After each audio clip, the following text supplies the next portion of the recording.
જય દ્વારકાધીશ, હું છું તમારો મિત્ર ભોલુબા બ્લોગ. હું જઈ રહ્યો છું બોટાદથી દ્વારકા સાયકલ લઈને સાયકલ યાત્રા પર. અત્યારે હું પહોંચવા આવ્યો છું રાજકોટ તરફ. બસ આવો સાથ સપોર્ટ ને પ્રેમ આપતા રહેજો. આજ છે આપણો બીજો દિવસ અને કાલનો બ્લોગ કોઈએ ન જોયો તો યુટ્યુબ ચેનલ પર જઈને જોતા આવજો આપણો બ્લોગ.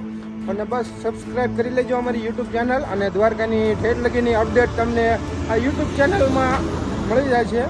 જય દ્વારકાધીશ. જઈએ આપણે આગળ રાજકોટ તરફ.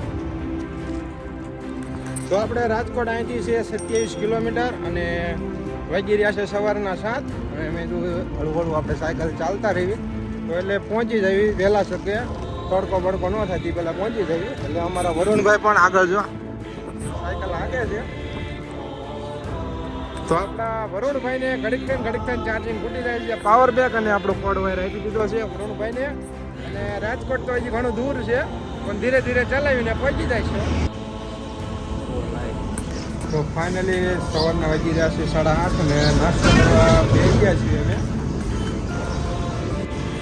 ફાફડાનો નાસ્તો છે, નાસ્તો કરીને નીકળ્યો આગળ. તો ફાઇનલી રાજકોટ બાયપાસ રોડે અત્યારે અમે નીકળી ગયા છીએ.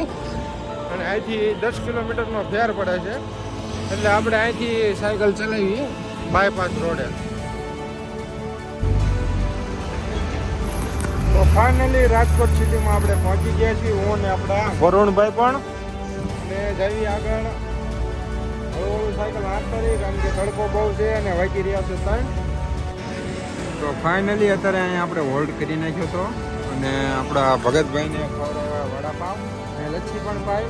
હવે નીકળ્યું આપણે કાળાવાડ જવા તરફ. હજી તો ઘણું આઘું છે દ્વારકા, એમ તો નહીં આવે, હજી 2-3 દિવસ થાય છે. પણ બસ સાથ ને સપોર્ટ આપજો તમે એટલે અમે પહોંચી જઈએ. તો ફાઇનલી અત્યારે રાતનો સમય થઈ ગયો છે અને કાલાવાડ અમારે રહ્યું છે 7 કિલોમીટર. હળવું અંતર કાપીએ એટલે રાત પડી જાય અને કંઈક હોટલ હોય કે મંદિર હોય ને રાત આપણે રોકાઈ જઈશું. તો બસ આમ સપોર્ટ કરજો તમારા ભાઈને.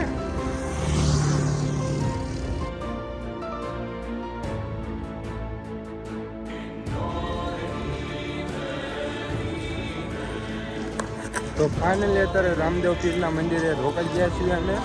હું ને આપણા વરુણભાઈ પણ સાથે છે. બસ સવારમાં અમે નીકળશું અને બ્લોગને પૂરો કરી દીધી. બ્લોગ ગમ્યો હોય તો લાઈક શેર ને સબસ્ક્રાઈબ કરતા રહેજો.